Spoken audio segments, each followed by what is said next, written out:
Hello friends, welcome to my channel. This is Vishal Kumar Kumawat and welcome to VK square. So आज video होने वाली है, ये वीडियो करंट अफेयर्स की स्पेशली होगी। इससे पहले मैं करंट अफेयर की वीडियो 2 डाली है, तो अभी जो नया करंट अफेयर की वीडियो आएगी ये वीडियो अगस्त महीने पे आएगी।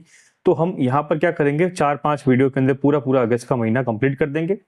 और सारे जो भी हम यहाँ पर जो करंट अफेयर्स पढ़ेंगे, बहुत इंपॉर्टेंट करंट अफेयर पढ़ेंगे, जैसे राजस्थान की जो स्कीम्स है, राजस्थान की जो पॉलिसीज है, या राजस्थान की जो स्पोर्ट्स रिलेटेड या कुछ कुछ नई नई चीजें जो मैं कह सकता हूँ पहली बार हुई है, उन सब चीजों के बारे में यहाँ पर डिस्कशन करेंगे। तो अभी हम यहाँ पर क्या है, इतना टाइम बाद में वीडियो बना रहा हूँ। हाँ, थोड़ा दिक्कत, थोड़ा प्रॉब्लम था घर में, और थोड़ा सा मतलब मैं भी थोड़ा एग्जाम्स दे रहा था, तो एग्जाम कंप्लीट हो गए, तो वीडियो कंटिन्यू आएगी आपकी। तो ये पहले वीडियो स्टार्ट कर रहा हूँ। और अगर जैसा कि आप आगे वाली स्लाइड देख सकते हो कि ये मतलब मेरा यूट्यूब चैनल है, ठीक है। तो इसमें क्या है, टेलीग्राम ग्रुप पर मैंने बनाया हुआ है जिसका नाम है राजस्थान वीके स्क्वायर आरजे, ठीक है। यहाँ पर जाके आप ज्वाइन हो जाइए, ताकि जो भी वीडियोस मैं अपलोड करूंगा उन सब की जो नोटिफिकेशन आपको वहां मिल जाएंगे। और एक तरह से कह सकता हूँ कि ये न्यूज टैब जैसा चैनल है, मतलब यहाँ पर जो भी करंट न्यूज आएगी, जैसे कोई भी एग्जाम आ रहा है उसका नोटिफिकेशन, कोई भी एग्जाम आ रहा है उसका कुछ भी, मतलब जैसे एडमिट कार्ड आ रहा है या उसकी क्वेश्चन पेपर्स या उसके सॉल्यूशन है या कुछ भी डिटेल है, मैं वहां पर आपको वहां पर उस चैनल पे बता दूंगा, ठीक है। काफी सारी क्विज भी होते हैं उस चैनल पे। तो आप टेलीग्राम चैनल पे जाइए और वहां पर जाके ज्वाइन हो जाइए, ताकि जो भी मेरे वीडियोस हुई उसकी लाइव आपको अपडेट मिल जाएगी। और अगर इस यहाँ से नहीं मिले तो आपका लिंक क्या मैंने डिस्क्रिप्शन में डाल दूंगा, तो वहां से आप जाके उसमें भी ज्वाइन कर सकते हो, ठीक है। तो आज जो करंट अफेयर कंप्लीट करेंगे, आज हम करेंगे अगस्त महीने का करंट अफेयर कंप्लीट करेंगे 2025 के अंदर। और जो नीचे खूब सारी एग्जाम्स के नाम लिखे हैं मैंने, इन सब एग्जाम्स के अंदर इसका रेलेवेंस है। आप जो भी एग्जाम की तैयारी कर राजस्थान में, कोई भी एग्जाम, नो मैटर कौन सा, मतलब आरएस का लेवल का या पटवारी का लेवल का या कांस्टेबल का लेवल का, जहां पर भी करंट अफेयर पूछा था राजस्थान का, उन सब के लिए वीडियो बहुत हेल्पफुल रहेगी, ठीक है। और हाँ, एक और चीज है कि स्पेशली इंग्लिश मीडियम स्टूडेंट्स के लिए, बिकॉज इंग्लिश मीडियम के लिए कंटेंट इतना नहीं अवेलेबल है, इसलिए मैंने ये वीडियो बनाने का सोचा है, ठीक है। इसलिए मैं वीडियो बनाता हूँ, ठीक है। तो बना फटाफट बिना किसी देरी के अब स्टार्ट करते हैं। एक्चुअली में क्या क्या कॉन्सेप्ट है, क्या क्या चीजें। तो मैंने जो क्वेश्चंस बनाए, मतलब क्वेश्चन टाइप मैंने आपको करंट अफेयर समझाऊंगा इसमें, क्योंकि डायरेक्ट में अगर आपको थ्योरी वाइज समझा दूंगा तो थोड़ा सा बोरिंग लगेगा, ठीक है। तो क्वेश्चन वाइज होता है तो थोड़ा सा अच्छा लगता है, ठीक है। तो इसी हिसाब से पहला क्वेश्चन स्टार्ट करते हैं। तो क्वेश्चन क्या है, recently eight which district of Rajasthan 79th state level independence day celebrated. अब हमको पता है कि जो भी 15 अगस्त को 79 जो सेलिब्रेटेड हुआ था अपना क्या इंडिपेंडेंस डे हुआ था इंडिया के अंदर, इंडिया का, तो राजस्थान में कहाँ सेलिब्रेट हुआ था। तो हमको लोकेशन पता करना या वेन्यू पता करनी। ऑप्शन क्या दिया हुआ, देखो जोधपुर, जयपुर, अजमेर, बीकानेर। अब देखो सब यहाँ पर गलती क्या करेंगे, सब यहाँ पर जयपुर टिक कर देंगे, बट देखो हाँ होता है Jaipur, because Jaipur is capital of Rajasthan. But इस बार जो जो ये सेलिब्रेशन हुआ इंडिपेंडेंस डे का, ये जोधपुर के अंदर हुआ। कहाँ पर हुआ है, जोधपुर के अंदर। तो इसका आंसर क्या आ जाएगा, जोधपुर, ठीक है। एक सेकेंड, तो इसका आंसर क्या आ जाएगा, जोधपुर, ठीक है। अब इसके बारे में थोड़ा सा डिटेल पढ़ते हैं। देखो मैं इस बार देखो करंट अफेयर, देखो अब मैंने क्यों लाया करंट अफेयर। आप जैसा भी रिसेंटली जो फर्स्ट ग्रेड सेकंड ग्रेड का जो एग्जाम्स हुए हैं, जो भी आरपीएससी के एग्जाम्स है, तो आप समझ सकते हो कि आरपीएससी का जो करंट अफेयर का पूछने का तो तरीका है, वो जो लेवल है वो बहुत ज्यादा बढ़ गया है। मतलब पहले जो कैसा होता था, सिंपल सा वन लाइन क्वेश्चन आता था कि फलाना मतलब कोई खिलाड़ी है, वो कहाँ से डिस्ट्रिक्ट से बिलोंग करता है, या उसने कौन सा मेडल जीता, या कहाँ पे मतलब जाके उन्होंने कौन सा मतलब स्पोर्ट्स से रिलेटेड है। लेकिन आज के टाइम में ऐसे क्वेश्चन नहीं आते। आरपीएससी में ऐसे क्वेश्चन आते हैं कि 4 स्टेटमेंट दे देंगे, एक स्टेट में उसका जगह पूछ लेंगे, एक स्टेट में उसका मेडल पूछ लेंगे, एक स्टेट में उसकी जो कैटेगरी है, जैसे अंडर 17 अंडर 18 है, या एक क्या मतलब 40 केजी में खेल रहा है, 63 केजी में खेल रहा है। तो इस बार जो करंट अफेयर जो अब आते हैं ना, जो इस लेवल के, वो बहुत ज्यादा आते हैं, ठीक है। तो इसलिए हमको करंट अफेयर बहुत डिटेल में पढ़ना पड़ेगा अब से, जो भी करंट अफेयर पढ़ेंगे। तो मैंने जो भी करंट अफेयर डाले बहुत ज्यादा डिटेल में डाले, तो आप यहाँ पर अच्छी तरह से समझ लेना, या तो नोट्स बना दो। हालांकि इसकी पीडीएफ तो मैं अभी जस्ट घंटे पर बाद में आपको चैनल पर आ जाएगी, मेरे टेलीग्राम चैनल पे, ठीक है। तो देखो हम बात करें इसकी 79th state level independence day जो सेलिब्रेट हुआ था कहाँ पर, जोधपुर में। अब जोधपुर में सेलिब्रेट हुआ, अगर जयपुर में होता तो कहाँ पर होता है, सवाई मानसिंह स्टेडियम में। तो जोधपुर में कहाँ पर, बरकतुल्ला खां स्टेडियम। अब बरकतुल्ला खां स्टेडियम बहुत इंपॉर्टेंट है, ठीक है। 12वीं रोड जो मसूरिया करके जगह है, उसके सामने की तरफ वो सिचुएटेड है। अब इंपॉर्टेंट क्यों, कि बरकतुल्ला खां का नाम हमको याद होना चाहिए। बरकतुल्ला खां कौन थे, ये हमारे चीफ मिनिस्टर थे, किसके, राजस्थान के चीफ मिनिस्टर थे। तो यहाँ पर देखो क्या क्या लिखा हुआ है, एक बार पढ़ते ढंग से, कि recently eight Jodhpur 79th independence day celebrated on 15th अगस्त। और वेन्यू कौन सा था हमारे पास, बरकतुल्ला खां स्टेडियम। देखो एग्जाम में ऐसा भी क्वेश्चन आ सकता है कि इसकी वेन्यू पूछ सकते हैं, ऐसा डिस्ट्रिक्ट नहीं पूछेंगे, ऐसा लिख देंगे सवाई मानसिंह स्टेडियम या बरकतुल्ला खां। तो उनको पता होना चाहिए कौन सा वाला स्टेडियम ये है, ठीक है। और फ्लैग होस्ट किसने किया, हमारा सीएम जो कि भजनलाल शर्मा थे, उन्होंने किया। फिर बाद में यहाँ पर एक नया स्लोगन लगाया जिसका नाम था जय अंशुधन, क्या, अनुसंधान, ठीक है, जय अनुसंधान। और क्या बोला, जय जवान जय किसान जय विज्ञान। तो जय जवान जय किसान तो हम ऑलरेडी पढ़ चुके हैं और हम सुनते भी आए हैं पुराने टाइम से, बट यहाँ पर एक नई चीज अटैच करी, जैव विज्ञान। तो साइंस को भी इन्होंने बहुत इंपॉर्टेंस दी है, बिकॉज आज के टाइम में जहाँ पर एआई का जमाना है तो साइंस की इंपॉर्टेंस रहती है। ठीक है, नेक्स्ट हमारे पास काफी सारे पॉइंट्स हैं, अलग अलग पॉइंट्स पर उन्होंने बातें करी, वो पॉइंट्स हम यहाँ पर डिस्कस करते हैं। जैसे देखो, पीएम की भी जो स्पीच होती है, जो लाल किले में होती है, वो भी अपने अपने अलग अलग जो इंपॉर्टेंस, जो कह सकते हैं अचीवमेंट्स जो गवर्नमेंट करती है या करने वाली होती है या सोची है करने का, तो वो सब वहां पर बोलते हैं। वैसे यहाँ पर भी स्टेट के अंदर इन्होंने भी ये चीजें बोली है। तो क्या क्या बोला देखते हैं। सबसे पहला टॉपिक है वाटर मैनेजमेंट का। क्या है वाटर मैनेजमेंट का, क्या लिखा वाटर मैनेजमेंट का, survey started on Yamuna water agreement and work on Navnera barrage completed. तो यमुना का जो पानी ऊपर से आता है इंदिरा गांधी से, ठीक है, इंदिरा गांधी कैनल से आता है, तो उसके बारे में थोड़ा डिस्कशन और वाटर मैनेजमेंट में और ज्यादा हम कैसे इंप्रूवमेंट कर सकें, इसके बारे में वहां पर बोला था। नेक्स्ट क्या है, target to plant 50 crore saplings in 5 years. ये हम ऑलरेडी पढ़ चुके पहले भी, जून के अंदर, कि जो हरियाणा राजस्थान जो एक कह सकता हूँ मिशन या एक तरह से कैंपेन लगाया हुआ है जिसके अंदर खूब सारे पौधे लगाने हैं, तो उसके अंदर ऐसा बोला है कि आने वाले 5 साल में 50 करोड़ हमको क्या लगाना है, सैपलिंग्स, मतलब छोटे छोटे पौधे लगाने हैं।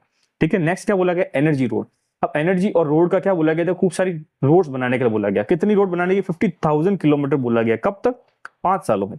आने वाले अगले 5 साल में 53,000 की किलोमीटर्स की रोड बनानी है। ठीक है, ये टारगेट सोचा गया। ठीक है, तो Rajasthan integrated clean energy policy 2024 release हुई और उसमें टारगेट ये रखा गया कि 53,000 kilometres of road network will be made in the future 5 years. ठीक है, तो 5 साल, आने वाले 5 साल में 53,000 किलोमीटर की जो रोड बनाई जाएगी। ठीक है, नेक्स्ट वुमेन सेफ्टी के बारे में भी कुछ बोला गया था। तो इसमें बोला गया initiative of 500 Kalika patrolling units and 65 anti Romeo squads. तो 500 कालिका पेट्रोल यूनिट भी मैं कह सकता हूँ लॉन्च करी गई और 65 एंटी रोमियो स्क्वाड्स भी लॉन्च करी गई। तो ये काफी इंपॉर्टेंट है। नेक्स्ट इकोनॉमिक डेवलपमेंट के बारे में क्या बोला गया था, तो investment proposal worth of 35 lakh crore under rising Rajasthan. देखो आज के टाइम राइजिंग राजस्थान बहुत इंपॉर्टेंट है। इसकी वीडियो जो अगली आएगी तो उसमें आपको अच्छी तरह एक्सप्लेन करूंगा जब इसका पर्टिकुलर क्वेश्चन आएगा, बिकॉज हर एग्जाम के अंदर राइजिंग राजस्थान से एक ना एक क्वेश्चन जरूर आता है। ठीक है, तो यहाँ पर क्या बोला गया कि 35 लाख करोड़ का प्रपोजल किया गया किस इन्वेस्टमेंट का, अंडर विच राइजिंग राजस्थान। ठीक है, और Rajasthan is at the first place in the country in auction of major mineral blocks. तुमको पता है राजस्थान तो मिनरल्स के लिए बहुत ज्यादा विख्यात, मतलब इंपॉर्टेंट, सबसे ज्यादा मिनरल्स यहाँ पर ही पाए जाते हैं, एक तरह से कह सकते हैं पूरे इंडिया के अंदर। तो यहाँ पर फर्स्ट नंबर रैंक आई किसके अंदर, ऑक्शन के अंदर। ठीक है, नेक्स्ट हमारे पास सोशल वेलफेयर। अब सोशल वेलफेयर क्या किया गया वो भी चीज देख लेते हैं। स्कीम्स लाइक गैस सिलेंडर, तो गैस सिलेंडर बोला गया कितने, 450 रुपए पे। Free treatment up to 25 lakhs under which Mukhyamantri Ayushman Arogya Yojana, और सेविंग बॉन्ड्स ऑफ 1.5 लाख। ठीक है, अंडर लाडो प्रस्थान योजना। ये सब हमारे पास यहाँ चीजें लिखी गई है। तो ये तो हो गया इंपॉर्टेंट जो अपडेट है। अब इसके बाद में क्या पढ़ेंगे, ऑनर्स है, अवार्ड्स है, ये क्या क्या मिले। ठीक है, किस किस को क्या क्या मिले।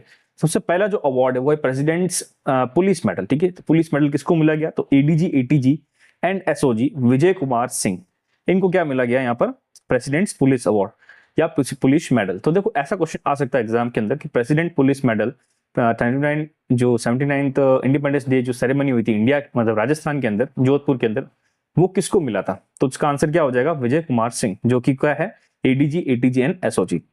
नेक्स्ट मेरिट सर्टिफिकेट दिए गए थे किस किस को, तो अवार्डेड टू 11 ऑफिसर्स। अब सबके नाम तो देखो याद करना सेंस नहीं थे, इतना डिटेल में भी नहीं आएगा, but including Sawai Madhopur collector. Important ये है कि जो कलेक्टर्स के नाम है वो इंपॉर्टेंट है। एक तो सवाई माधोपुर के जो कलेक्टर है उनका नाम है कानाराम, और दूसरे 12 के कलेक्टर उनका नाम है रोहितेश्वर सिंह तोमर। तो ये दोनों नाम अच्छी तरह से याद रख लेना।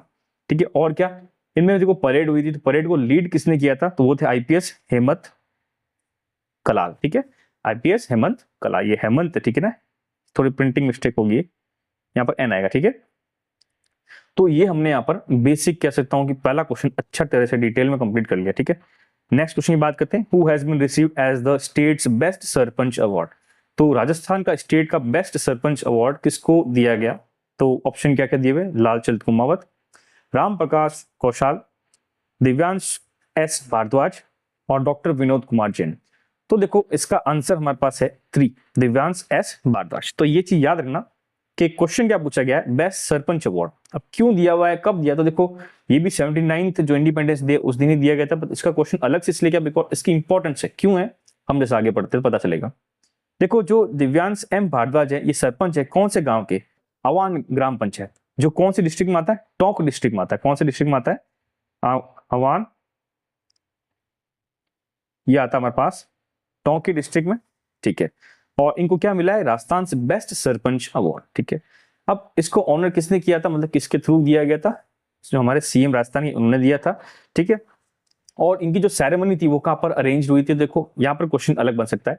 यहाँ पर ऑप्शन में दे देंगे कि बरकतुल्लाह खां के अंदर दिया था, स्टेडियम के अंदर, या कहीं और दिया था। तो देखो ये एक्चुअल में ऐसा है कि जब सुबह सुबह का जो काम होता है, कार्यक्रम जो भी होता है, जो प्रोग्राम होता है इंडिपेंडेंस डे का, वो सुबह सुबह होता है। तो वो तो हो गया था बरकतुल्लाह खां स्टेडियम के अंदर। बट थोड़ा सा बाद में, मतलब शाम से थोड़ा पहले वापस एक और मीटिंग अरेंजमेंट करी, या एक तरह से कैसे गैदरिंग अरेंज करी थी, कहाँ पर, मेहरानगढ़ फोर्ट के अंदर। तो ये जो अवार्ड है ना दिव्यांशु एस भारद्वाज को, ये वहां पर मिला था। कहां पर मिला था, मेहरानगढ़ फोर्ट के अंदर। तो इसका आंसर क्या हो जाएगा, this was given at the eve of the independence at Mehrangarh fort before evening, मतलब शाम होने से पहले। नेक्स्ट है कि इनकी खासियत यह है कि Divyanshu is the only sarpanch among 11,331 ग्राम पंचायत। तो राजस्थान में कितनी टोटल है, 11,341 ग्राम पंचायत राजस्थान में टोटल है, आउट ऑफ 41 डिस्ट्रिक्ट जिनको ये ऑनर मिला। तो ये इकलौते ऐसे जिनको ये ऑनर मिला, ठीक है। दूसरी बात ये है कि इनकी खासियत, इनका इंपॉर्टेंस, इसलिए इनका क्वेश्चन अलग से इसलिए दिया बिकॉज इनका जो मॉडल है, जो गवर्नेंस का जो मॉडल है, वो महाराष्ट्र की 2-3 डिस्ट्रिक्ट के अंदर भी इसको फॉलो किया या अनाउंस किया गया है, ठीक है। तो यहाँ लिखा हुआ है कि 4 districts of Maharashtra have announced to adopt the Awan model, तो which is model of home, जो हमने पढ़ा, क्या नाम है इसका, दिव्यांश एम भारद्वाज। तो ठीक है, तो इनका ये मॉडल वहां पर अप्लाई किया गया, इसलिए हमको ये चीज पढ़नी है, ठीक है। तो क्वेश्चन इससे भी आ सकता है, इंपॉर्टेंट क्वेश्चन है, तो ये पढ़ना पड़ेगा। नेक्स्ट क्वेश्चन पे आ जाते हैं, स्विच करते हैं। Where is the state's first cement sorted lab was inaugurated. अब देखो ये क्वेश्चन मैंने जानबूझ के डाला क्योंकि इसका अभी प्रीवियस जो भी एग्जाम्स हुए, जैसे फर्स्ट ग्रेड हुआ, सेकंड ग्रेड हुआ, या जो आएगा एग्जाम, या पटवारी एग्जाम हुआ, तो हर जगह एक एक बार क्वेश्चन पूछा गया है कि जो सीमेंट बैंक है ये कौन सी डिस्ट्रिक्ट में मतलब है, या कौन सी जगह पे है, ठीक है। तो एक तरह से आपको पता ही है कि बस्सी की बारे में बात करें तो बस्सी कहां पर है, जयपुर के अंदर। तो इसका आंसर क्या हो जाएगा, जयपुर, ठीक है।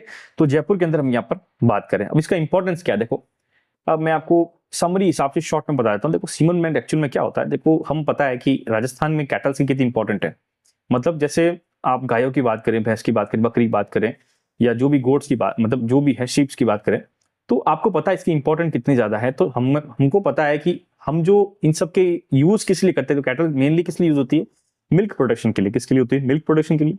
अब मिल्क कब ज्यादा आएगा, जब फीमेल जो कैटल वो ज्यादा क्वांटिटी होगी, मतलब फीमेल गाय ज्यादा होगी। अब फीमेल गाय जब देखो क्या होता है कि जब ब्रीडिंग होती है तो फीमेल मतलब चांसेस इतने नहीं बनते हैं। तो सीमेंट बैंक क्या करता है, वो इस टाइप से टेक्नोलॉजी, इस टाइप के डोजेस देता है, उससे फीमेल के जो कह सकता हूँ कि बॉर्न होने के चांसेस है ना, वो ज्यादा हो जाते हैं पहले से कंपैरिजन में। इसलिए ये बहुत इंपॉर्टेंट है, और ये इसलिए यहाँ पर बनाया गया था। तो क्या लिखा हुआ है, on 11 August 2025 the cement sorted lab was inaugurated bye home, Joraram Kumar, जो हमारे राजस्थान के कौन, एनिमल एंड हस्बेंड्री के मिनिस्टर है, ठीक है। तो इसको इनॉग्रेट किसने किया, जोराराम कुमार ने। And the state of art lab will be operated by home. अब देखो मिल्क की बात करें तो राजस्थान का जो कोऑपरेटिव डेयरी फेडरेशन वो आएंगे, तो राजस्थान कोऑपरेटिव डेयरी फेडरेशन, ठीक है। और बाद में टेक्निकल सपोर्ट किससे ले रहे हैं, देखो टेक्निकल सपोर्ट ले रहे हैं नेशनल डेयरी डेवलपमेंट, मतलब एक तो राजस्थान का आ गया, एक आ गया नेशनल, जो इसका जो सेंटर कहां पर है, आनंद गुजरात के अंदर, ठीक है। तो एक तरह से कह सकता हूँ ट्राई पार्टी ये मतलब समझौता या एग्रीमेंट हुआ किसके बीच में, एक तो आरसीडीएफ राजस्थान का, दूसरा राजस्थान का लाइवली स्टॉक डेवलपमेंट बोर्ड है उसके बीच में, और तीसरा के एनडीडीबी जो कि आनंद के अंदर है, ठीक है।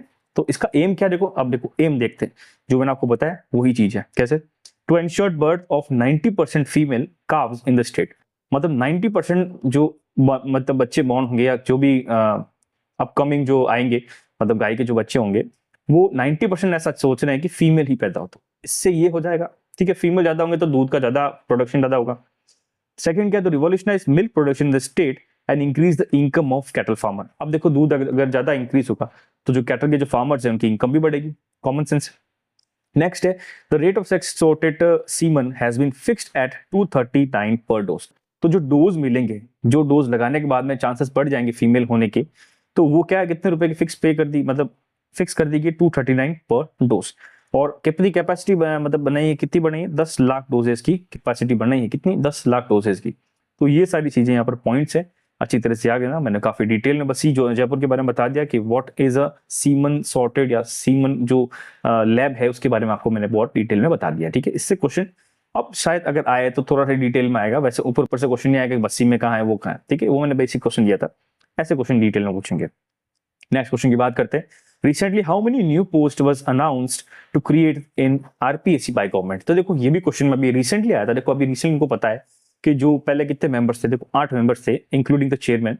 उसमें से जो लास्ट वाला मेंबर था जिनका नाम था डॉक्टर मंजू शर्मा, उन्होंने भी रिसेंटली इस्तीफा दिया था 2-4 दिन पहले, ठीक है। तो उसके बाद अभी एकदम अचानक से न्यूज आई थी 2-3 दिन पहले कि मतलब मेंबर्स जो है ना आरपीएससी के, उनकी सीट्स बढ़ा रहे हैं। क्यों? बिकॉज वर्कलोड ज्यादा हो रहा है।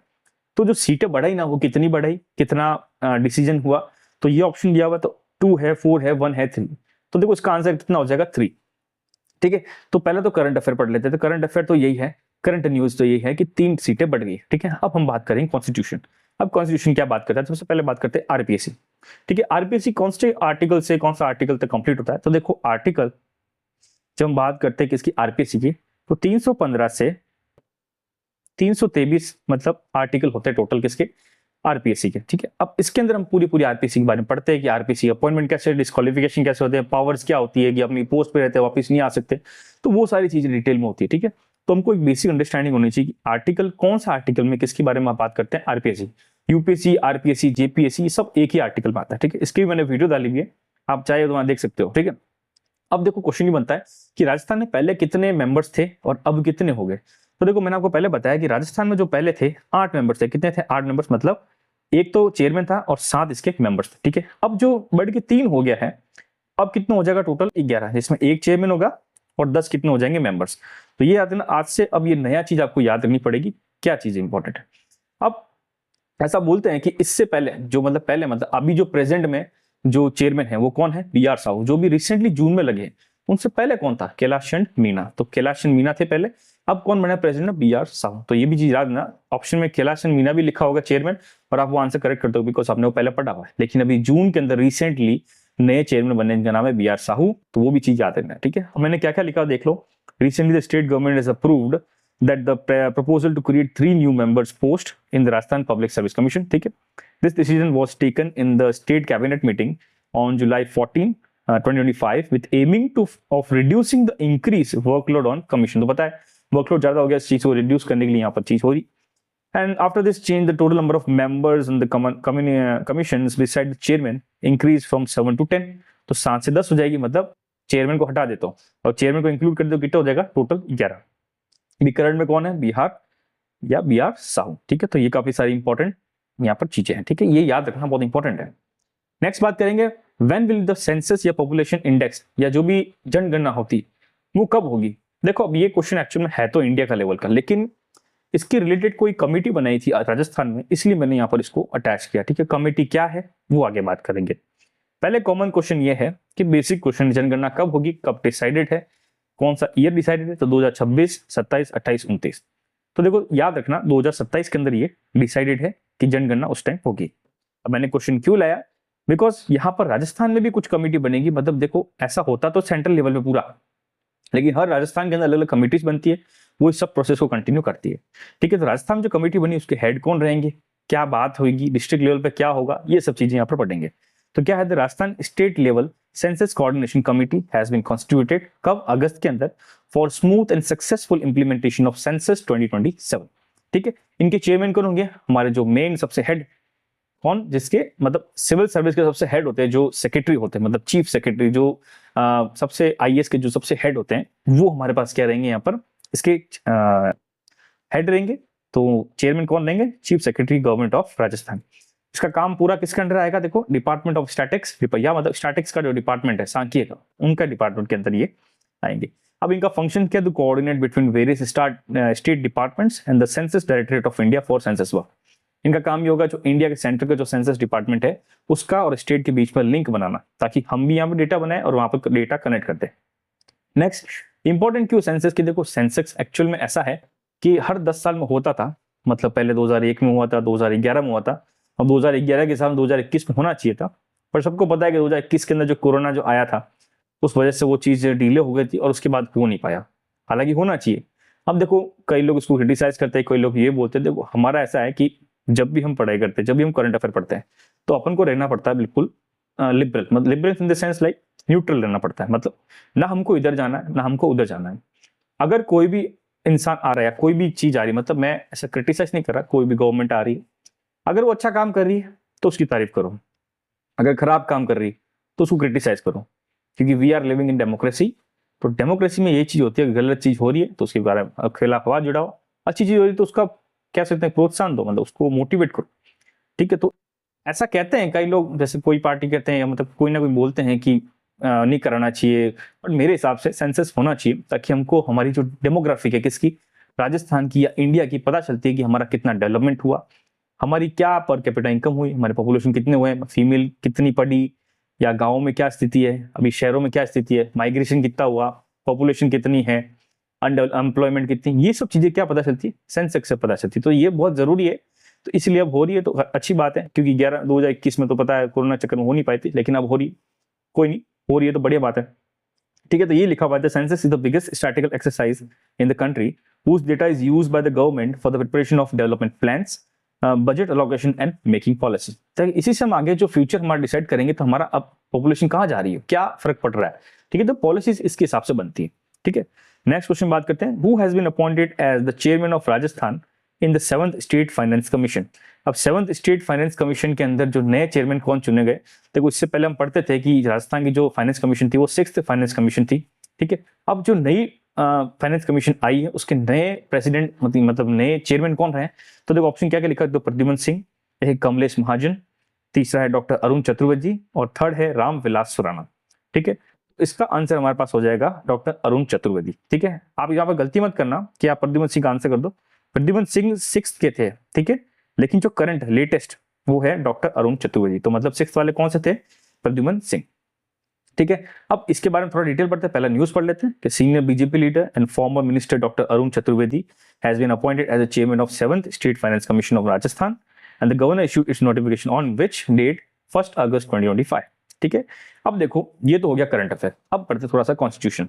देखो कॉन्स्टिट्यूशन के पढ़ते हैं, जब हम स्टेट फाइनेंस कमीशन देखो कब हुआ था, देखो स्टेट फाइनेंस कमीशन स्टार्टिंग से कभी लागू नहीं हुआ था, हमको पता है जब हम कॉन्स्टिट्यूशन अमेंडमेंट एक्ट पढ़ते हैं, कौन कौन सा, एक तो हम पढ़ते हैं यहाँ पर 73, एक हम पढ़ते हैं 74, दोनों 1992 के अंदर आए थे। कब आए थे, 1992 में आए थे। ये दोनों कॉन्स्टिट्यूशन क्या थे, ये एक्चुअली डिफाइन करते हैं लोकल सेल्फ गवर्नमेंट, जिसमें पंचायती राज जो कि 73rd है, और 74 कौन सा है, म्युनिसिपैलिटीज। तो ये दोनों जब वहां पर बने थे, कब बने थे, ये देखो एग्जैक्टली 92 लिखा हुआ है, तो उस टाइम जब बने थे, तो उसके बाद में क्या फाइनेंस कमीशन भी आने लगा। फाइनेंस कमीशन का एक्चुअली ये काम होता है, जो लोकल लेवल पे जो लोकल सेल्फ गवर्नमेंट्स है उसके बारे में जो फाइनेंस है उसके बारे में देख रेख करना, तो ये चीज उसके बाद में आई थी। ठीक है, तो इनके भी पर्टिकुलर आर्टिकल। ठीक है, तो अगर मैं पंचायती राज की बात करूं, तो पंचायती राज में जो आर्टिकल वो है 243 आई, और मैं अगर यहाँ पर बात करूं किसकी, म्युनिसिपैलिटीज की, तो उसका आर्टिकल कौन सा, आर्टिकल 245 या 243 वाई। तो दोनों है तो 243 में, बट ए से लेके एंड तक है। ठीक है, तो ये हमारे पास आर्टिकल दोनों ये अच्छी तरह से याद होना चाहिए, थोड़ा सा पॉलिटिव रिविजन हो जाता है तो थोड़ा फायदा रहेगा। नेक्स्ट बात करते हैं और मेंबर्स कौन से इंपॉर्टेंट, तो देखो इसमें रिटायर्ड आईएएस है Naresh Kumar Thakral, who has been appointed as a member secretary of the commission. इस कमीशन का जो सेक्रेटरी इनको कौन अपॉइंट हुआ, नरेश कुमार ठाकरल। ठीक है, अब ये जो लास्ट लाइन लिखी हुई मैंने बता चुका हूं, प्रीवियसली 6 कमीशन थे, उनके जो चेयरमैन कौन थे, प्रद्युमन सिंह थे। ठीक है, तो ये भी चीज याद रहनी चाहिए, प्रीवियस वाले कौन से थे, तो क्वेश्चन ऐसा आ सकता है, प्रीवियस वाला पूछ सकते हैं। नेक्स्ट क्वेश्चन बात करते हैं 7th क्वेश्चन की, who was the chairman of recently formed standing committee to review security of schools, hostels, colleges और any other government buildings in Rajasthan. ठीक है, तो अभी जो स्टैंडिंग कमेटी बनी, इन सब के प्रोग्रेस के बारे में, कितना नुकसान हुआ, मतलब कितनी गवर्नमेंट बिल्डिंग में क्या क्या प्रॉब्लम है, वो चीज के लिए, तो उसके हेड कौन होंगे, मतलब प्रेसिडेंट कौन होंगे। ऑप्शन लिखा हो, डायरेक्टर का, district collector, chief secretary, additional chief secretary या सब डिस्ट्रिक्ट मजिस्ट्रेट। अब देखो इसमें क्वेश्चन ये पूछा गया मैंने कि chairman of the standing committee of the state level, मतलब ये स्टेट लेवल की बात करें, पूरे स्टेट की बात करें तो इसका आंसर आ जाएगा एडिशनल चीफ सेक्रेटरी।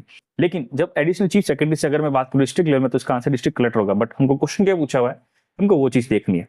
ठीक है, तो बात करते हैं, अब देखो क्यों न्यूज में ये क्यों चीज है, आपने रिसेंटली सुना होगा कि झालावाड़ के अंदर अभी कोई गवर्नमेंट स्कूल थी, उसकी छत गिर गई थी, उसकी वजह से 7 बच्चों की डेथ हो गई थी। ठीक है, तो वो जो डिजास्टर हुआ था, तो उसकी वजह से क्या एकदम कमेटी बनी, और सबने मतलब काफी सारा क्रिटिसिज्म बोला, और काफी सारे लोगों ने बोला, मतलब काफी सारी बातें भी हुई कि जितनी भी गवर्नमेंट बिल्डिंग अभी करंट में है, नो मैटर वो कॉलेज है, स्कूल है या कोई भी ऑफिस है, तो वो सेफ है कि नहीं, तो उसकी सेफ्टी और सिक्योरिटी के लिए कमेटी बनाएंगी, उस कमेटी के अंदर ये चीजें बातें होगी, क्या हम कर सकते हैं, क्या रफू करना है, कितना बजट एलोकेशन करना है, ये चीजें बाद में होती रहेगी। ठीक है, तो क्या लिखा the state government has constituted special standing committee to review the safety of government schools, hostels, colleges, medical buildings and other government buildings. ठीक है, अब इसका चेयरमैन कौन होंगे?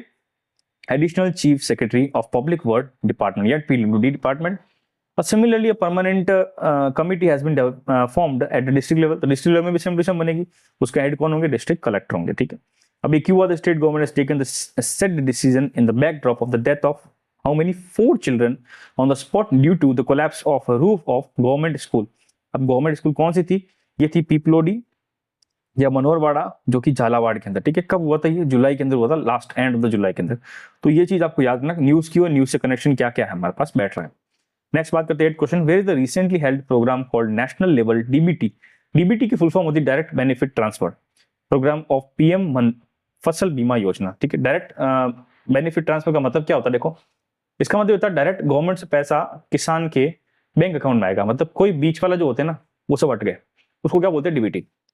तो इसके अंडर बोला जाता है कि अभी ये रिसेंटली प्रोग्राम जो राजस्थान में कहां पर हुआ था। ठीक है, तो आंसर ऑप्शन क्या दिया हुआ देखो, 12, कोटा, सीकर, झुंझुनू। ठीक है, तो इसका आंसर क्या हो जाएगा? झुंझुनू। थोड़ा डिटेल में पढ़ते हैं इसके बारे में। अब प्रोग्राम क्या एक्चुअली ये है, this is what national level direct benefit transfer. ये पता है मेरे को, डायरेक्ट पता है किसानों के डायरेक्ट अकाउंट के अंदर पैसा आएगा। ये किसके अंदर है? पीएम फसल बीमा योजना के अंदर। ठीक है, जगह कहाँ पर थी? ये थी झुंझुनू के अंदर। हुआ कब था? 11 अगस्त के अंदर, अभी रिसेंटली। अब इसमें क्या क्या इंपॉर्टेंट चीजें हुई देखते हैं। The first installment of insurance claim amount of Rabi 2024-2025 and Kharif 2024 season was transferred directly into the accounts of farmers. तो सीधे पहली चीज बता दी मैंने। Next, more than 1426 मतलब 1426 crores was paid to more than 9.7 lakh farmers of the state। मतलब राजस्थान के 9.7 lakh farmers से भी ज्यादा लोगों को 1400 कितना 26 करोड़ पैसा लमसम दिया गया। ठीक है, नेक्स्ट अगर नेशन वाइज की बात करें तो रुपीज 3900 करोड़ मतलब 3900 crore is paid more than 34.48 lakh. मतलब इतने लोग, मतलब किसानों को ज्यादा ये पैसा दिया गया। ठीक है, ये और ज्यादा इंक्रीज होगा बिकॉज ये अच्छी चीज है। ठीक है, वो नारा होता है ना, जय जय जवान जय किसान वाला, तो ये दोनों चीज अच्छी, डिफेंस अच्छा होना चाहिए, किसानों के बारे में भी अच्छा गवर्नमेंट करनी चाहिए। ठीक है, नेक्स्ट बात करते हैं, where is the location of Isarda dam situated in Rajasthan. अब देखो, इसाडा डैम मैंने पहले शायद पढ़ा चुका हूं, बट यहाँ पर इंपॉर्टेंस क्यों है? क्योंकि अभी करंट न्यूज में आ रहा है कि काम इस पे स्टार्ट हो गया, इनॉग्रेशन इसका हुआ है। ठीक है, तो ऑप्शन लिखा हुआ जयपुर, करौली, दौसा, टाउन। ठीक है, तो इसका आंसर क्या हो जाएगा? दौसा। डिटेल पढ़ते हैं इसके बारे में क्या लिखा हुआ है। अब इसकी फाउंडेशन स्टोन मतलब डाली गई किसके द्वारा? सीएम के द्वारा। तो foundation stone led by CM Bhajanlal Sharma on home which day 4 अगस्त 2025। कौन सी जगह पे हुई थी ये? डूंगरपुर में। ठीक है, तो यहाँ पर मैंने क्या लिखा है? अच्छा सॉरी, या डूंगरपुर में हुई है ना? या डूंगरपुर में नहीं हुई। ठीक है ना, अच्छा डूंगरपुर विलेज है जो लालसोट जगह है, जो कि दौसा की डिस्ट्रिक्ट मतलब कॉन्स्टिट्यूएंसी। ठीक है, गांव का नाम है डूंगरपुर। ठीक है, कहां पर ये? लालसोट के अंदर, दौसा के अंदर। ठीक है, गलत नहीं, सही है। ठीक, अब कॉस्ट वर्क कितनी है, क्या चीज है? तो क्लीन वाटर रिजर्वियर बना जाएगा, पंप हाउस किया जाएगा, वो 1800 kilometre long pipeline network will be constructed in Lalsot area at a cost of 350 crore. ठीक है, तो ये सारी चीजें यहाँ पर डिसाइड करेगी। टारगेट क्या है? तो पानी। ठीक है, पानी का मेन ड्रिंकिंग वाटर। और कब तक का रखा टारगेट? 2027 तक का टारगेट रखा। कब तक का? 2027 का। अब बेनिफिशियरी एरियाज कौन कौन सा? तो एरिया वही होगा दौसा के आसपास वाला गांव। तो the project will provide clean water drinking to about 6.2 lakh population of Lalsot town and 302 village of Dausa. तो ये वाली चीजें यहाँ पर हम यहाँ पर देखेंगे। नेक्स्ट क्वेश्चन बात करते हैं 10th क्वेश्चन की। Which of the following district will be provide the drinking water under the project to connect Mahi dam to Jawai dam?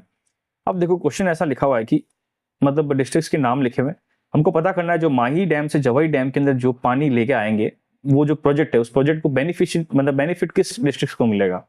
ठीक है, ऑप्शन क्या लिखा हुआ? जालोर सिरोही, जालोर पाली राजसमंद, जालोर पाली उदयपुर, जालोर पाली बाड़मेर। अब देखो, थोड़ा सा कॉमन सेंस यूज करना है, क्वेश्चन हो जाएगा। देखो, हमको पता है माही डैम की बात करते हो, जवाई डैम की बात करते हैं। देखो, माही डैम कहां पर है? बांसवाड़ा डूंगरपुर साउथ के अंदर है। नेक्स्ट डैम कहां पर है? जवाई डैम। जवाई बांध जो डैम है, जवाई डैम, वो कहां पर है? पाली डिस्ट्रिक्ट के अंदर। ठीक है, तो पाली के आसपास वाली डिस्ट्रिक्ट में ही मिलेगा पानी, मतलब इंपॉर्टेंस वही मिलेगी। तो पहला ऑप्शन दिया हुआ जालोर सिरोही, तो ये करेक्ट हो सकता है।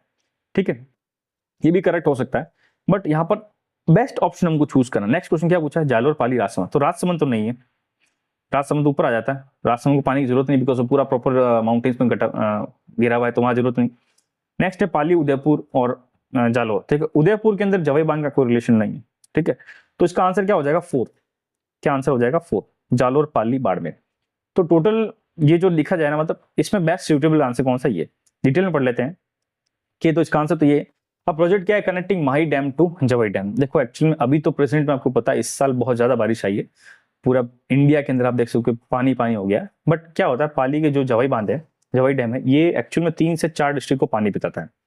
और कई बार ऐसा होता है, हर 4 साल या 5 साल में एक बार ऐसा होता है कि बारिश नहीं आती या कमी हो जाती, तो उस टाइम पानी जो होता है ना डैम का, बहुत लेवल कम होता है। उस वजह से क्या होता है, जो आसपास की डिस्ट्रिक्ट जहाँ पानी जाता है वहाँ पर बहुत ज्यादा कमी आ जाती है, तो अकाल के हालात हो जाते हैं। तो उस चीज को काउंटर करते हुए ये चीज प्रोजेक्ट बनाया गया था। हालांकि अब पानी आ गया तो उसका कोई मतलब नहीं है, बट हर टाइम ऐसा नहीं होगा ना। तो प्रोजेक्ट यही है, to provide permanent solution to drinking water problem in Pali, Jalore, Sirohi and Barmer. तो टोटल 4 डिस्ट्रिक्ट के अंदर इसका सॉल्यूशन किया गया, ठीक है। कौन सी? Pali, Jalore, Sirohi and Barmer. Permanent solution करने के लिए, क्यों करने के लिए? देखो माही जो डैम है जहां से पानी आ रहा है वहां पर सरप्लस पानी, बहुत पानी है, तो वहां से हम यहाँ पर यूज करते हैं। अगर वहां यूज, देखो कोई भी नदी का पानी यूज नहीं करे तो पानी बहता है, अपन उसको बचा नहीं सकते, हम उसको कंजर्व नहीं कर सकते, ठीक है। तो उसका पानी कहीं अगर और जगह जाएगा तो वो फायदेमंद ही होगा, ठीक है। तो करंट स्टेटस क्या है? एडमिनिस्ट्रेटिव एंड टेक्निकल सपोर्ट या अप्रूवल इज गिवन। कितना? 15.6 करोड़ का अप्रूवल दे दिया गया है।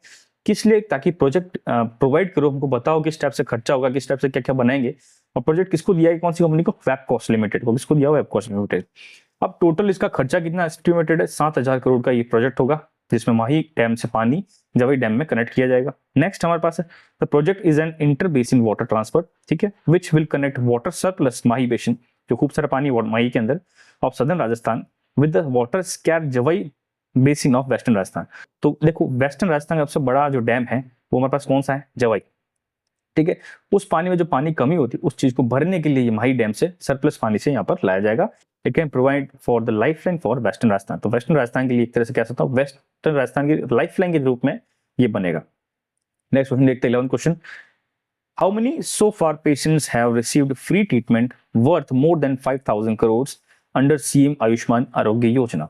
अब ये क्वेश्चन पूछ रहे हैं कि कितने पेशेंट्स को या कितने ज्यादा पेशेंट्स को फ्री ट्रीटमेंट अवेल करा गया है अंडर विच 5,000 करोड़, मतलब लमसम ज्यादा 5,000 करोड़ से ज्यादा पैसा लगा के किस योजना के अंदर, किस स्कीम के अंदर, पॉलिसी के? सीएम आयुष्मान योजना आरोग्य।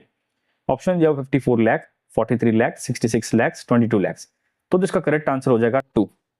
देखो क्वेश्चन आप देखते हो ना, आपको लगता है सर क्वेश्चन ऐसे कैसे दिया हो सर, इतना तो डेटा याद नहीं होगा। देखो अभी रिसेंटली जो एग्जाम्स हो रहे हैं, आप एग्जाम उठा के देख लो, ठीक है, और उसमें आपको ध्यान पड़ जाएगा क्वेश्चन का जो लेवल है ना बहुत ज्यादा हो गया है, ठीक है। हमको एक एक पॉइंटों में वैल्यू पता होनी चाहिए। जैसे अभी क्वेश्चन रिसेंटली कोई सेकंड ग्रेड के एग्जाम्स हुए थे, अब पर्टिकुलर उसमें ऑप्शन दिया हुआ 21.56 है, 21.67 है, 21 पॉइंट समथिंग है। अब आपको एग्जैक्ट पॉइंट के बाद में चीज पता नहीं तो आप आंसर गलत कर दोगे, ठीक है। तो इसलिए हमको इस स्टेप से पढ़ना पड़ेगा, ठीक है। तो इसका आंसर क्या है? 43 लाख। अब क्या लिखा हुआ है देखो, अंडर सीएम आरोग्य Ayushman Arogya Yojana so far more than 43 lakh patients have been received free treatment worth more than 5,000 crores, ठीक है। अब यहाँ पर ये क्यों लिखा है, इसका इंपॉर्टेंस क्या है? देखो इसमें एक कुछ कुछ चीजें ऐड हुई है, कुछ कुछ पैकेज ऐड हुए हैं, वो हमको यहाँ पर पढ़ना है। कैसे? This is the first such scheme in the state which include treatment from general disease to robotic surgery. ये पहला एक तरह से स्कीम है जिसमें जनरल ट्रीटमेंट जो खांसी जुकाम होता है उससे रोबोटिक सर्जरी तक का यहाँ पर कवर मिलेगा। नेक्स्ट हमारे पास क्या? एलोपैथी से लेके आयुष तक सब जगह चीज यहाँ पर हमको कवर मिले। आयुष क्या होता है एक्चुअल में? आयुर्वेद है, यूनानी है, सब चीजें जो इसमें आती है ना, वो होम्योपैथी, तो सब इसमें आती है। अब ट्रीटमेंट के पैकेज जो पहले मिलते थे वो भी इंक्रीज कर दिए, कितने? 1800 से कितने कर दिए? 2300 कर दिए गए। तो ये भी चीज याद रखना, ठीक है। Next several new package have been added in announcing budget. जो भी नया रिसेंटली बजट आया था 25-26 का, उसमें नए चीज अटैच हुए थे, जिसमें robotic surgery, geriatric care for people above 70 years, psychological health of adolescence और आयुष सिस्टम। तो ये सारी चीजें यहाँ पर ऐड करी गई थी, इसलिए यहाँ पर मैंने इसको यहाँ पर पुट किया। नेक्स्ट बात करते हैं क्वेश्चन की, which of the following district will be under special scheme for milk producers in Rajasthan. अभी बहुत अच्छा क्वेश्चन दिया हुआ है कि अभी एक नया मिल्क प्रोडक्शन के अंदर लिए कुछ 4 स्पेशल डिस्ट्रिक्ट सेलेक्ट करी गई है। उसके अंदर खूब सारे अलग अलग टाइप्स के मतलब प्रोसीजर, या कह सकता हूँ कि स्पेशल ट्रीटमेंट दिया जाएगा, या कुछ कुछ पॉलिसीज बनाई जाएगी। कौन कौन सी डिस्ट्रिक्ट या बेनिफिशियरी? ऑप्शन है पहले देखो, जालोर, बाड़मेर, जोधपुर, जयपुर, बांसवाड़ा, जालोर, बालोतरा, अजमेर। नेक्स्ट है जालोर, बाड़मेर, बांसवाड़ा, उदयपुर, थर्ड है उदयपुर, डूंगरपुर, बांसवाड़ा, जालोर। तो इसका आंसर हो जाएगा हमारे पास 3। क्या हो जाएगा इसका आंसर? 3, जालोर, बाड़मेर, बांसवाड़ा, उदयपुर। ठीक है, अब क्या एक्चुअल में ये चीज है, इसमें क्या क्या चीजें करी जाएगी देखते। तो dairy department has prepared a special action plan for the welfare of milk producing cattle farmers of Udaipur, Banswara, Barmer and Jalore. Jalore में स्पेशली कौन सा? रानीवाड़ा। अब ये 4 डिस्ट्रिक्ट ही क्यों चुनी गई? बिकॉज देखो टॉप जो मिल्क प्रोडक्शन में इन चारों डिस्ट्रिक्ट का नाम आता है, इसलिए इस चीज को इन चारों डिस्ट्रिक्ट को चुना गया था। नेक्स्ट, यहाँ क्या बोनस मिलेंगे? देखो यहाँ पर बोनस मतलब क्या क्या चीजें मिलेगी। तो यहाँ मिलेगा bonus up to 2 rupees per litre, मतलब बोनस दिया जाएगा किसको? फार्मर को। तो पहले कितना मिलता था? देखो पहले जो मिलता था 5 रुपए मिलता था, 5 रुपए के बाद में 2 रुपए, मतलब टोटल 7 रुपए मिलेंगे पर लीटर बोनस। तो जो 5 रुपए मिलते थे किसके अंदर मिलते थे? सीएम दूध उत्पादन संभाल योजना, उसके अंदर क्या मिलता था? 5 रुपए की सब्सिडी मिलती थी। अब सब्सिडी कितनी, या subsidy in the sense like bonus कितना मिलेगा? अब यहाँ पर 2 रुपए और ज्यादा मिल जाएगा, टोटल कितना हो जाएगा? 7 रुपए। Next, health and accident insurance cover भी दिया जाएगा, जैसे 2.5 लाख का जो 4 फैमिली मेंबर है उनके लिए दिया जाएगा, जिसमें 350 की तो प्रीमियम भरनी पड़ेगी, जो किसान की मतलब घर वाला जो किसान होगा वो भरेगा कितना? 370, जो कि सिर्फ 10% प्रीमियम। बाकी 90% क्या करेंगे? किसके थ्रू करा जाएगा? आरसीडीएफ और मिल्क यूनियन। ठीक है, तो गवर्नमेंट एक तरह से गवर्नमेंट करेगी, तो सिर्फ आपको 10% प्रीमियम भरना है। कितना? 2.5 लाख तक का आपको 4 मेंबर का फैमिली, मतलब 4 फैमिली का जो मेंबर है उनको ये दिया जाएगा। ठीक है, नेक्स्ट है सरसों लाडो मायरा स्कीम। अब देखो मायरा क्या होता है? मायरा मतलब एक तरह से कह सकता हूँ कि भेंट आती है, मतलब कहाँ से? ननियाल से या पीर से। तो ये एक तरह से स्कीम करी गई थी, इसका नाम है सरसों लाडो मायरा स्कीम। इसके अंदर क्या होता है? मतलब 21,000 दिए जाएंगे किसको? Will be given on the marriage of daughters of registered milk producer. जो दूध उत्पादन के लिए जो भी फार्मर्स है, कैटो भी लाइव स्टॉक में है, उनके जो बेटों की शादी होगी तो उनको 21,000 रुपए दिए जाएंगे एज अ गिफ्ट। ठीक है, क्यों दिए जाएंगे? ताकि उससे क्या काफी सारी चीजें रिड्यूस होगी। कैसे? एक तो देखो जो सेक्स रेशियो जो कम हो रहा है राजस्थान में, जो कम है ऑलरेडी, कितना है? 928 है। ठीक है, पर 1000 मेल के ऊपर 928 है। ठीक है, तो वो चीज कम करी जाएगी। और अगर चाइल्ड सेक्स रेशियो देखे तो कितना? 888 है, बहुत ज्यादा कम। ठीक है, तो ये चीज कवर करने के लिए करी जाएगी। दूसरी बात क्या होगी कि जो चाइल्ड मैरिज होती है उसको भी यहाँ पर रिड्यूस कर दिया जाएगा। नेक्स्ट बात करेंगे फ्लेक्सी बायोगैस प्लांट। तो देखो हमको पता है हर किसान के घर में फ्लेक्सी जो बायोगैस बना सकते हैं, क्योंकि जो गायें होती हैं वहां पर आपको खूब सारा क्या बोलते हैं खाद मिल सकता है, तो उसके आप बायोगैस बना सकते हो। तो उसके लिए भी कुछ पैसा दिया जाएगा ताकि वो करें। तो अराउंड 29,000 दिया जाएगा to set up biogas at home which provide gas equivalent to 2 LPG cylinder per month. तो लमसम कितना ये ध्यान रखना कि बायोगैस से क्या हो जाएगा? 2 सिलेंडर एलपीजी सिलेंडर उसके बराबर यहाँ पर गैस जनरेट हो सकती है अगर घर पर लगाए तो। नेक्स्ट क्वेश्चन की बात करते हैं, हु हैज बीन क्वालिफाई। अब देखो स्पोर्ट्स के क्वेश्चन है सारे। ठीक है, अब सारे स्पोर्ट्स के क्वेश्चन है। ठीक है, हमने यहाँ पर बेसिक राजस्थान गवर्नमेंट काम कर लिए। अब स्पोर्ट्स के क्वेश्चन है। स्पोर्ट्स क्वेश्चन मैंने ज्यादा इसलिए डाले बिकॉज हर एग्जाम के अंदर स्पोर्ट्स के 2 से 3 क्वेश्चन आ रहे हैं। अगर 10 क्वेश्चन करंट अफेयर के आ रहे हैं, 2 से 3 क्वेश्चन स्पोर्ट्स के आ रहे हैं, तो स्पोर्ट्स छोड़ना नहीं है, अब छोड़ नहीं सकते आप। अभी कौन सा एग्जाम आ रहा है रिसेंटली? जैसे अगर आप अभी कांस्टेबल का एग्जाम आ रहा है, अभी चतुर्थ श्रेणी जो 4th ग्रेड है उनका भी एग्जाम आ रहा है, फिर बाद में विपटवाड़ी, तो चलो वीडियो का एग्जाम आ रहा है। तो ये काफी सारे एग्जाम्स आ रहे हैं, तो आप इस सब के अंदर यहाँ पर देख सकते हो ट्रेंड यही दिखेगा, क्योंकि आप करंट अफेयर में क्वेश्चन स्पोर्ट्स से भी ज्यादा पूछे जा रहे हैं। ठीक है, तो स्पोर्ट्स भी अब ऐसा नहीं है कि ऊपर से याद करना कि हाँ मतलब कोई चला गया वहां पर, बिल्कुल डिटेल में पूछा जाता है। अंडर कैटेगरी कौन सी है, कौन से वेट में, कौन सी जगह किसको हराया, वो भी पूछ सकते हैं। ठीक है, तो डिटेल में याद करना है। तो पढ़ते हैं, who has been qualified for the 25th deaf Olympic which will be held at Tokyo in November 2025। तो नवंबर 2025 के अंदर टोक्यो के अंदर जो डेफ ओलंपिक्स है, ठीक है, वो आयोजित होगा। ठीक है, उसके अंदर किसने क्वालिफाई किया राजस्थान की? ठीक है, तो ऑप्शन क्या क्या लिखा होता है? मुस्कान काठोदिया, केशव विद्यापीठ, हर्षवर्धन सिंह राजावत, और लास्ट में है अनुया प्रसाद। ठीक है, तो इसका आंसर हो जाएगा हमारे पास अनुया प्रसाद। ठीक है, क्या हो जाएगा? अनुया प्रसाद। हर्षवर्धन सिंह राजावत जो ऊपर नाम लिखा हुआ ये इनके कोच है। ठीक है, इसलिए मैंने यहाँ पर नाम डाला। तो इसका आंसर क्या हो जाएगा? अनुया प्रसाद, जो कि अभी रिसेंटली क्वालिफाई करी किसके लिए? 25th डेफ ओलंपिक, जो कि टोक्यो में होने वाला है। ठीक है, नवंबर में। अब देखते क्या है। देखो एक्चुअल में ये है, एक्चुअल में शूटिंग के रिलेटेड है, किस स्पोर्ट्स रिलेटेड है? शूटिंग। तो जयपुर की जो रहने वाली है, क्या नाम है? अनुया प्रसाद, जो शूटर है, इन्होंने क्वालिफाई कर दिया 25th डेफ ओलंपिक जो टोक्यो में होने वाला है। तो ये जो मतलब इन्होंने जो क्वालिफाई किया था, ये कहाँ पर किया? तो ये देखो भोपाल शूटिंग जो रेंज है अकेडमी, वहां पर यहाँ पर क्वालिफिकेशन क्या बोल सकते हैं कि ये क्वालिफायर चल रहे थे, तो वहां पर जाके इन्होंने यहाँ पर अचीव किया है। अब ये जाके वहां पर इंडिया को रिप्रेजेंट करेगी। ठीक है, तो she achieve this quota in the selection trials held at Bhopal shooting academy. ठीक है, इनके बारे में और क्या इंपॉर्टेंट चीजें देखो, उन्होंने किस किस में इन्होंने क्वालिफाई किया, तो देखो 2 इवेंट में क्वालिफाई किया, 10 मीटर जो राइफल वाली उसमें, और एक स्पोर्ट्स इवेंट है, ठीक है। तो 10 मीटर एयर पिस्टल में कर दिया इन्होंने, ठीक है। नेक्स्ट किया हमारे पास 25 मीटर स्पोर्ट्स पिस्टल में, ठीक है। इससे पहले इन्होंने क्या अचीवमेंट किया वो भी चीज देख लेते। तो देखो रिसेंटली अपने पिछले साल में मतलब इसका क्वेश्चन आया था एग्जाम के अंदर भी, कि जो 10 मीटर एयर पिस्टल है जिसका जो वर्ल्ड डेफ शूटिंग चैंपियनशिप हुई थी, ठीक है, वो कहां पर हुई थी, वो हुई थी जर्मनी में। तो वहां पर इन्होंने क्या जीता था, गोल्ड मेडल जीता था। तो इनका इंपॉर्टेंस बहुत ज्यादा हो गया है। तनु या प्रसाद का नाम अच्छी तरह से याद रखना, शूटिंग से रिलेटेड है, डेफ ओलंपिक में भी जा रही है, प्रेजेंट में क्वालिफाई कर दिया है, पहले भी इन्होंने गोल्ड मेडल जीते हैं, तो अभी भी हम आशा रखते हैं कि आगे जीते। ये कोच कौन कौन है, तो 10 मीटर के तो हर्षवर्धन सिंह प्रजावत है, और जो 35 स्पोर्ट्स पिस्टल है उसके कौन है, योगेश शेखावत। तो ये इंपॉर्टेंट नाम आप यहाँ पर अच्छी तरह से याद करना। नेक्स्ट क्वेश्चन बात करें, recent held event of international taekwondo in Thailand, Muskan Kathotia won which medal, ठीक है। तो अभी जो रिसेंटली इंटरनेशनल जो ताइक्वांडो जो टूर्नामेंट हुआ था कहाँ पर, थाईलैंड के अंदर, उसमें जो मुस्कान काठोकिया उन्होंने कोई मेडल जीता था, ठीक है। कौन सा मेडल जीता था, ऑप्शन है गोल्ड, सिल्वर, ब्रॉन्ज और या फोर्थ या टेम्प आई थी। तो जो इसका आंसर है गोल्ड। देखो राजस्थान से मैक्सिमम आपको गोल्ड से मिलेंगे, राजस्थान से काफी स्पोर्ट्स अच्छा है। नेक्स्ट क्वेश्चन क्या लिखा हुआ है, मतलब इसका एक्सप्लेनेशन क्या क्या है कि the Muskan Kathodia which is of is class 11th student of Keshav Vidyapeeth Smriti girls school which is at Chamdoli, जो कि जयपुर में, won gold medal in the international taekwondo championship जो कि थाईलैंड में हुई थी। तो याद रखना 11th क्लास की स्टूडेंट है, और ये कौन से स्कूल से बिलोंग करती है और कहाँ पर जगह है, जयपुर से आती है, ठीक है। इंटरनेशनल जो कि कहाँ पर हुआ टूर्नामेंट, थाईलैंड के अंदर। नेक्स्ट इन्होंने किस कैटेगरी में ये जीता था, देखो पहले तो कैटेगरी 49 केजी क्लास है। दूसरी बात इनकी ए मतलब उम्र कौन सी थी, तो ये अंडर 17 में खेले थे। कौन सी किसमें, अंडर 17 में खेली थी। और फाइनल मैच किसके खिलाफ हुआ था, देखो नाम थोड़ा अजीब है, इरा माऊ एमडो, ये कंट्री याद कर लो, कंट्री कौन सी है, फिलीपींस, ठीक है। तो ये हमारे पास यहाँ पर याद रखना। नेक्स्ट क्वेश्चन बात करते हैं, what was the category of Subhash Choudhary who had won the recently held central India slam squash championship. अब देखो स्क्वैश क्या होता है, स्क्वैश स्पोर्ट ऐसा होता है, सामने दीवार होती है, ऐसे रूम बना होता है, ठीक है। अब दीवार में अपन को बॉल से मारना है, ठीक है, हमारे साथ में दूसरा अपोनेंट होगा, वो वापस उसको मारेगा, फिर हम वापस मारेंगे बॉल को, वो वापस उसी बॉल को मारेगा। बस अगर हमने छोड़ दिया तो हमारा पॉइंट नेगेटिव, उसने छोड़ा था उसका पॉइंट नेगेटिव। तो ये गेम होता है स्क्वैश का।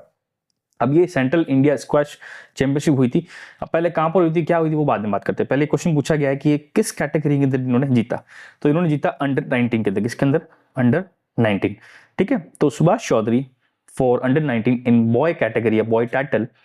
और जो दूसरे जो जीतने वाले कौन थे, वो थी दिव्यांशी जैन, जो कि अंडर 13 के अंदर गर्ल्स कैटेगरी में जीती थी। कौन सा tournament, central India squash championship, जो कहां पर इवेंट हुआ था, ये इंदौर में हुआ था। तो स्क्वैश चैंपियनशिप पर याद रखना, बिकॉज राजस्थान से रिलेटेड है तो क्वेश्चन आएगा, ठीक है। अब दिव्यांशी के बारे में कुछ और इंपॉर्टेंट चीजें, Divyanshi Jain has earlier one a gold medal in the western India slam squash championship title, तो ऑलरेडी जीत चुकी है। तो आपको बस ये याद रखना, सुभाष चौधरी के बारे में याद रखना और दिव्यांशी जैन के बारे में याद रखना। नेक्स्ट बात करते हैं, in recently the national basketball girls team of Rajasthan defeated which state to won gold medal in 54th national basketball championship at UP. अब देखो बास्केटबॉल, अगर मैं स्पोर्ट्स की बात करूँ राजस्थान की, तो बास्केटबॉल का नाम नहीं आता, हो नहीं सकता, बिकॉज राजस्थान का आपको पता है स्टेट जो गेम है वो क्या है, बास्केटबॉल। तो क्वेश्चन लिखा 54 तो नेशनल बास्केटबॉल चैंपियनशिप हुई थी कहां पर, उत्तर प्रदेश के अंदर। तो जो उनमें गर्ल्स टीम थी उन्होंने किसको हरा के गोल्ड मेडल जीता। ऑप्शन दिया हुआ है न्यू दिल्ली, उत्तर प्रदेश, कर्नाटका और चेन्नई। तो इसका आंसर आ जाएगा चेन्नई, ठीक है। तो चेन्नई को हरा के ये जीते कौन, राजस्थान की फुटबॉल टीम। तो Jaipur girls dominated national basketball championship. तो कंपटीशन कहां पर हुआ था, ये हुआ था कानपुर, ये उत्तर प्रदेश में। नेक्स्ट हमारे पास लिखा हुआ है कि ये जो कैटेगरी कौन सी थी, ये थी under 14 category, Jaipur one gold medal. Defeat किसको किया, चाइना से, चेन्नई को। और ऊपर से जो स्कोर था 50-20, मतलब मैं कह सकता हूँ बहुत मेजोरिटी से था, ठीक है। क्योंकि देखो एक्चुअल में मैं खुद बास्केटबॉल का प्लेयर हूँ, ठीक है। तो मुझे थोड़ा ज्यादा इसमें कह सकता हूँ इंपॉर्टेंस या अटैचमेंट है बास्केटबॉल से। तो आप देख सकते हो 50-20 से हराया, मतलब आधी भी लीड नहीं, बहुत ज्यादा एक तरफा मैच हुआ, ठीक है। नेक्स्ट क्या था, जो भाई मतलब दूसरा डिवीजन भी जीता था। तो अंडर 70 जो डिवीजन था उन्होंने ब्रॉन्ज मेडल जीता। क्या जीता, ब्रॉन्ज मेडल, मतलब थर्ड। तो गोल्ड तो किसका है, अंडर 14 गर्ल्स कैटेगरी, और 17 अंडर 17 में किसने जीता, ब्रॉन्ज मेडल जीता। क्या जीता, ब्रॉन्ज मेडल। नेक्स्ट क्वेश्चन बात करते हैं, who have one the international wushu championship recently जो कहाँ पर हुई थी, बटूमी ओपन इंटरनेशनल वुशु टूर्नामेंट, जो कि जॉर्जिया में हुई थी। तो जॉर्जिया यूरोप के अंदर कंट्री है, वहां पर अभी वुशु चैंपियनशिप हुई थी, उसमें गोल्ड मेडल किसने जीता था या फर्स्ट कौन आया था? तो ऑप्शन लिखा हुआ सुनीता चौधरी, सुनीता अग्रवाल, सुभाष चौधरी या दिव्यांशी राठौर। तो इसका आंसर हो जाएगा सुनीता चौधरी। ठीक है, तो ये कहाँ की डिस्ट्रिक्ट, कौन से डिस्ट्रिक्ट की बिलोंग करती है? ये बिलोंग करती है जालोर की बिलोंग करती है। तो Jalore Sunita Choudhary won gold medal international wushu tournament which was held in Georgia. ठीक है, और इन्होंने जो गोल्ड मेडल जीता कौन सी कैटेगरी में जीता? 40 kg कैटेगरी में जीता। ठीक है, और इनकी खासियत यह है कि she was only athlete from Rajasthan, इकलौती राजस्थान की ऐसी एथलीट है जो इंडिया से वहां पर रिप्रेजेंट किया था। ठीक है, to represent India in this tournament. अब इनकी खासियत इसलिए इंपॉर्टेंट है बिकॉज इनका देखो एक्चुअल में एयू फाइनेंस बैंक एक है हमारे पास, जानते हैं, उन्होंने एक कैंपेन बनाया हुआ है, इसका नाम है एयू बनो चैंपियनशिप। क्या? एयू बनो चैंपियनशिप। उसके अंदर इनको कह सकते हैं कि प्रमोटिव के हिसाब से लगाया गया। तो Sunita Choudhary is player of AU Bano championship, मतलब इनकी स्पॉन्सर है and sport initiative by AU bank. तो प्रोग्राम क्या स्टार्ट हुआ था? Varies for more than 8,000 children from rural, मतलब जो रूरल गांव के जो या सेमी अर्बन है वहाँ के जो भी स्टूडेंट्स हैं मतलब जो भी बच्चे हैं जो स्पोर्ट्स में ज़्यादा मतलब इंटरेस्ट रखते हैं, उनको है और काफ़ी अच्छे स्पोर्ट्स में हैं, उन सबको सपोर्ट करने के लिए ये चीज़ यहाँ पर करी गई है। नेक्स्ट क्वेश्चन बात करते हैं 18 question, from which district cyclist Renu Singhi who have completed 600 kilometres tough ride belongs. मतलब देखो 59 ईयर्स की ये है और इन्होंने 600 किलोमीटर की जो मतलब कह सकता हूँ रेस नहीं कह सकता, राइड है, ये कंप्लीट कर ली। ये कौन सी डिस्ट्रिक्ट से बिलोंग करती है? तो ऑप्शन लिखो, अलवर लिखा हुआ है, जोधपुर लिखा हुआ है, धौलपुर लिखा हुआ है, जयपुर लिखा हुआ है। तो इसका आंसर हो जाएगा जयपुर। ठीक है, अब इनका क्वेश्चन क्यों है बिकॉज इनके बारे में काफी सारे पॉइंट्स है, क्वेश्चन आ सकता है कहीं भी जगह। पहला क्वेश्चन लिखा 59 years old cyclist Renu Singhi completed 600 kilometres of tough ride. ठीक है, और ये कहाँ की है? जयपुर की है। नेक्स्ट हमारे पास क्या क्या इनके अचीवमेंट्स है वो पढ़ने पड़ेंगे। जैसे she had successfully completed 2 international cycling rides held in Malaysia, जो कि 305 किलोमीटर का था, दूसरा सिंगापुर जो 300 किलोमीटर का था। Next, she was the only Indian woman cyclist to participate in both these cycles या राइड्स।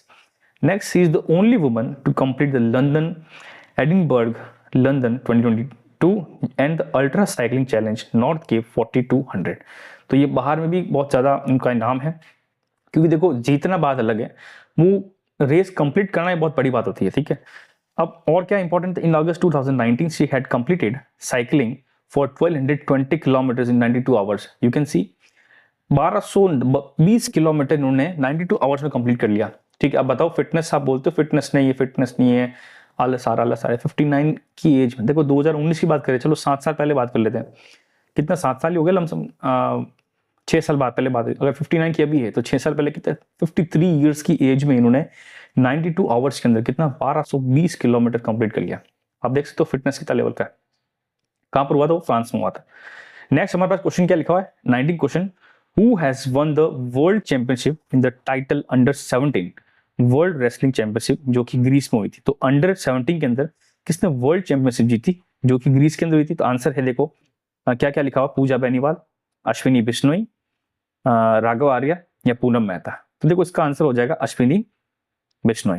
ठीक है, अब इनके बारे में क्या इंपॉर्टेंट है, देखो Ashwini Bishnoi became the world champion under 17 in world wrestling championship, जो कहां पर हुआ था? ग्रीस के अंदर हुआ था। कहां हुआ था? ग्रीस में। कब? जुलाई 28 से लेके अगस्त के अंदर हुआ था, 3 तक।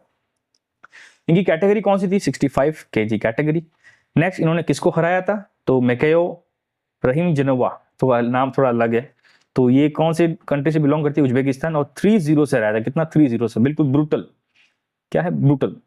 She became the first female wrestler from Rajasthan to win this prestigious title and also won the golden hat trick in under 17 Asian Championship. तो इनका काफी सारा इंपॉर्टेंट नाम है। नेक्स्ट क्या बात है, just before she won the world championship इन सब junior Asian wrestling championship in Vietnam. अब ये गोल्डन हैट्रिक इसलिए मिली कि जस्ट इससे पहले जो सब जूनियर चैंपियनशिप हुई थी एशिया वाली, कहां पर हुई थी? वियतनाम में, वो भी इन्होंने यहाँ पर जीता था, इसलिए इसको क्या हैट्रिक ट्रिक मिली थी। नेक्स्ट क्वेश्चन क्या लिखा, how many gold medal won by Rajasthan powerlifting team in recently held national powerlifting championship at Meenapur. ठीक है, अब देखो इंपॉर्टेंट ये स्पोर्ट है। देखो एक्चुअल में ऐसा कहते हैं कि इंडिया में रिकॉग्नाइज तो नहीं है, बट इंपॉर्टेंस ज्यादा है इस स्पोर्ट का। क्या ही है? Power lifting sport. देखो बास्केटबॉल में पहले करता था, बट आज के टाइम करंटली मैं पावर लिफ्टिंग करता हूँ, मैं खुद भी पावर लिफ्टर ही हूँ, तो मुझे पता है कि इसका इंपॉर्टेंस इतना नहीं, मतलब जो मेन जो स्पोर्ट्स के जो नाम आते हैं उसमें नाम नहीं आता अभी तक तो इसको रिकॉग्निशन नहीं मिली है अपने इंडिया से, बट ये भी इंपॉर्टेंट स्पोर्ट है। 3 टाइप की एक्सरसाइज होती है, तीनों में जो हाईएस्ट वेट उठाता है उसको वहाँ मेडल मिलता है, ठीक है। तो इस क्वेश्चन पूछा गया है राजस्थान का क्या नाम रहा है या क्या नंबर रहा, तो लिखा how many gold medals one by Rajasthan powerlifting team in recently held national powerlifting championship, जो कि मीनापुर में हुई थी, ठीक है, मीनापुर में, जो कि वेस्ट बंगाल के अंदर है। तो ऑप्शन दिया 14, 19, 18, 13। तो आंसर हो जाएगा इसका कितना, 14। मतलब गोल्ड मेडल तो 14 जीते गए और 18 टोटल मेडल हमारे पास यहाँ जीते गए। देखते थोड़ा डिटेल में कि Rajasthan one 18 medals including 14 gold in the national powerlifting championship, ठीक है। ये कहाँ पर हुई थी, 2025 में हुई थी, अभी रिसेंटली मिडनापुर में हुई थी, जो कि वेस्ट बंगाल के अंदर है। और इसको ऑर्गेनाइज किसने किया था, वर्ल्ड पावर लिफ्टिंग फेडरेशन, ठीक है। देखो धीरे धीरे ये बहुत ऊपर चला जाएगा, क्योंकि ये स्पोर्ट बहुत अच्छा फ्यूचर है इसका, ठीक है, आगे जाएगा। नेक्स्ट मेडल टैली बात कर लेते तो 18 मेडल मिले, 14 गोल्ड मिले, 2 सिल्वर मिले, 2 ब्रॉन्ज मिले, ठीक है। तो ये वाली चीजें हमारे यहाँ पर कंप्लीट हो गई। तो आज का सेशन में हम इतना ही करेंगे, तो वो 20 क्वेश्चन कंप्लीट कर लिए, ठीक है। तो हमने आज इतने क्वेश्चन कंप्लीट कर लिए। अगर आप वीडियो यहाँ तक देख रहे हो, ठीक है, तो मुझे लगता है बहुत सीरियस एस्पिरेंट हो, और मुझे देखो कमेंट करके बताओ कि क्या बेसिक चीज आपको दिक्कत पड़ती है, जैसे ज्योग्राफी है, हिस्ट्री है, आर्ट एंड कल्चर है। अब देखो सारे वीडियोस कंटिन्यू आएगी, ठीक है। आपको क्या लगता है, मैं अगर सिर्फ टाइप करके लिखूं या ये जो प्रिंटेड है, ये बेटर रहता है कि मैं खुद हाथ से लिखूं? क्योंकि देखो मेरे को प्रिंटेड इसलिए अच्छा लगता है क्योंकि आपके सामने चीजें लिखी हुई होती है, मुझे सिर्फ आपको एक्सप्लेन करनी, बोलनी है। लेकिन जब मैं हाथ से खुद लिखूंगा तो वो चीज बहुत लंबी चली जाती है, ठीक है। तो इससे बेटर ये है, मेरे हिसाब से तो यही है। और बाकी इसके नोट्स तो अभी मिल जाएंगे घंटे बाद में।